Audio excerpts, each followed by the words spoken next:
You must have chaos within you to give birth to a dancing star. That was a quote by the 19th century German philosopher Friedrich Nietzsche.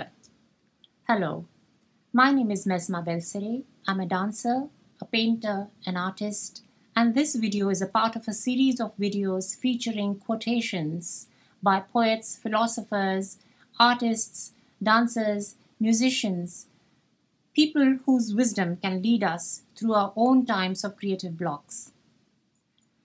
Nietzsche is perhaps one of the most discussed, studied philosophers of our times, famous for his aphorisms like, "God is dead and we have killed him," and his seminal works like The Gay Science, Thus Spoke Zarathustra, Beyond Good and Evil, Human All Too Human, The Birth of Tragedy.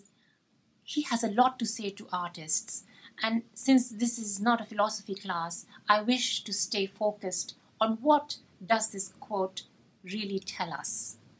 Nietzsche is actually a great advocate for artists. So if you have a creative urge within you, or you are a practicing artist, whether you are an amateur or a professional, I highly recommend that you read Nietzsche's works. In fact, at some point, he even advocates for or recommends art, philosophy, music to replace religion. We have to bear in mind that he's actually speaking to a predominantly 19th century European audience, because that is his reference. That is the milieu within which he is operating, he's thinking, he is creating his revolutionary ideas. And so we have to put this in context. But without going too much into the complexity of Nietzsche's philosophy, I want to look at this quote with you, that you must have chaos within you to give birth to a dancing star. Now, this is not to be taken literally, so this is a word of caution for mostly dancers out there.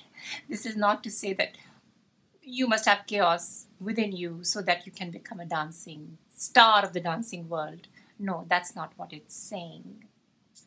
Nietzsche, when he had the inspiration for his extremely well-known book, Thus Spoke Zarathustra, derived inspiration from the prophet Zarathustra, who's actually the founder of Zoroastrianism. But Nietzsche really makes Zarathustra a larger-than-life figure, an individual who has overcome himself, which is basically the tenet of his philosophy, is the will to power and the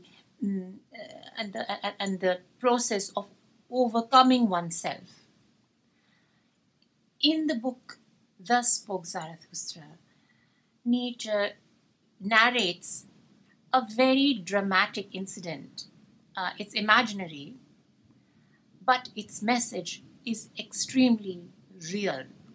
And I wish to go over this narrative with you in his own words. Of course, this is an English translation of his German script, but this is what he says. Among wild cliffs, I stood suddenly alone, bleak in the bleakest moonlight. But there lay a man, and verily what I saw I had never seen the like. The young shepherd I saw, writhing, gagging in spasms, his face distorted, and a heavy black snake hung out of his mouth.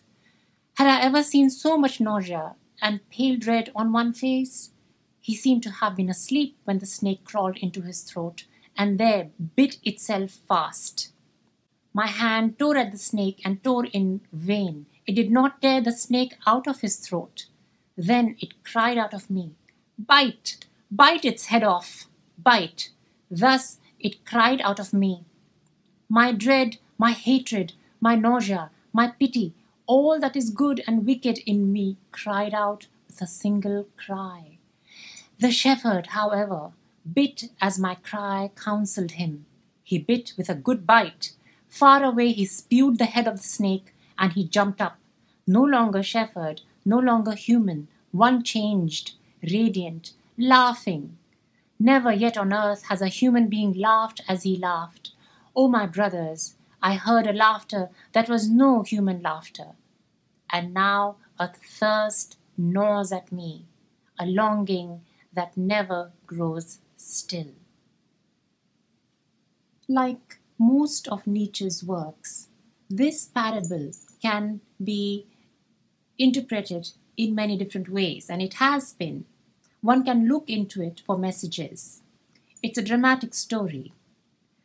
But what is important to note is that while Nietzsche uses words to describe this narrative, he's actually pointing at something extremely important for all of us to learn from. You see, the shepherd is suffering. He has a snake in his throat and it is biting him. The snake is biting the shepherd, and there's nothing he can do about it. And Zarathustra thinks that the snake had crawled into the mouth of the shepherd. But instead, he sees that the mouth of the snake is outside and it's biting the shepherd instead. So the snake has come from within the shepherd. And until and unless he bites on its head and spits it out, the shepherd suffers. Feeling agony, jealousy, pain, going through suffering, these are all part of the human condition. It's a part of life.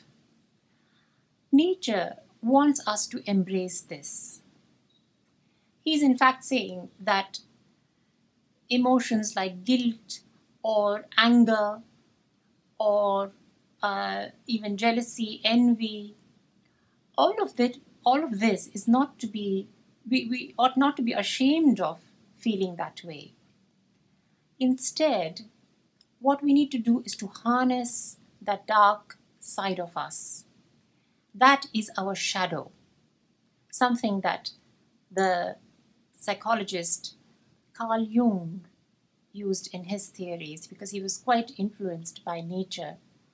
Anyway, that's a different video. But this is what Nietzsche is saying to us, especially to an artist. Are you someone who suffers from trauma of some kind? Have you been abused in the past? Are you angry about something that happened? Or are you anxious about your future? Any of these negative emotions, feelings, they are the snake in your throat. And you have two choices. You can either do nothing about it and let that snake bite you, like it did the shepherd. And in that way, you can continue to live your life and you can take on a victim identity. Or you can do what the shepherd does in the next part of the story, is to bite that snake's head off. Biting the snake's head off is actually a metaphor for confronting your own shadow. And thereby, you harness it. You make it your own. You embrace it. You do not deny it. You channel it. And you transform it into your creative process. Nietzsche is recommending art as a means of revitalization, of living life fully. He says that art is actually the antidote to an otherwise extremely tragic conclusion that we can come to, and that conclusion is that life is inherently meaningless, and without purpose, which is the definition of nihilism. So let's befriend our shadow side and turn it into art. I hope that this quote was as inspiring to you as it was to me. Thank you for watching, and I will see you in the next video. Until then, bye-bye.